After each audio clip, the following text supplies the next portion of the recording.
ধরে নিয়ে টেবিলে বসিয়ে খাইয়ে ছবি দেখানো জাতীয় লেভেলের মশকরা। এভাবে জাতিসংঘে মশকরা করবেন না। রাষ্ট্রপক্ষকে উদ্দেশ্য করে এই মন্তব্য করেন হাইকোর্টের বেঞ্চ। শিক্ষার্থীদের উপর গুলি না চালানোর নির্দেশনা ও ছাত্র আন্দোলনের 6 সমন্বয়কের ডিবি হেফাজত থেকে মুক্তি চেয়ে রিটের শুনানিতে এ মন্তব্য করা হয়। শুনানিতে বাকবিতণ্ডা হয় রাষ্ট্রপক্ষের আইনজীবীদের সাথে। আগামীকাল শুনানি শেষে আদেশ দেবেন হাইকোর্ট।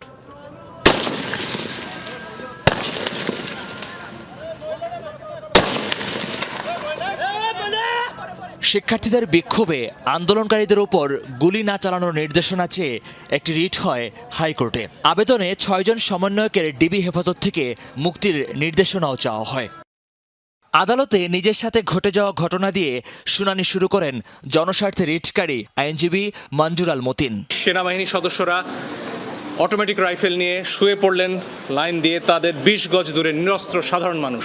আমরা আমার দেশে